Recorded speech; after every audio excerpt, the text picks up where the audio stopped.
In today's video, I'm going to teach you how to fix TeamViewer network connection problem. If you're seeing connection errors in TeamViewer, especially on a work or school network, the issue is often related to a proxy configuration.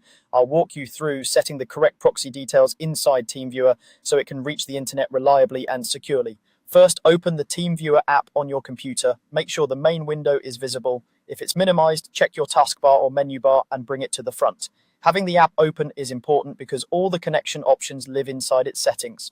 Next, look to the top right of the TeamViewer window and click the gear icon. This opens the application's settings or options panel where you control how TeamViewer connects to the network. If your interface looks a little different, don't worry. The gear icon is the universal spot for configuration.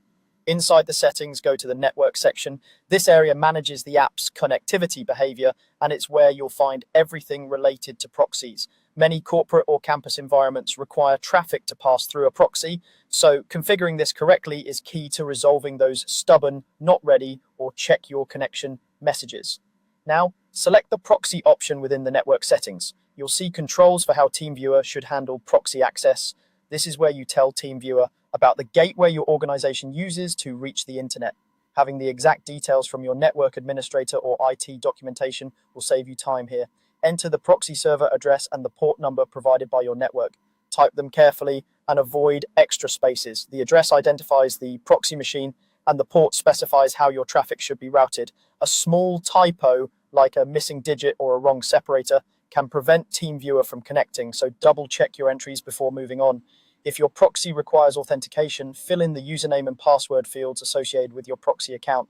These credentials are typically distinct from other logins and are case sensitive. Type them carefully, watch out for accidental spaces when pasting, and keep this information private.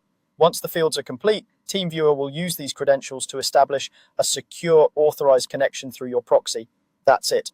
By opening TeamViewer, going into the gear icon, navigating to network, selecting proxy, and entering the correct proxy address, port, and credentials, you've aligned TeamViewer with your network's requirements. After this configuration, TeamViewer should be able to reach its servers and restore normal connectivity.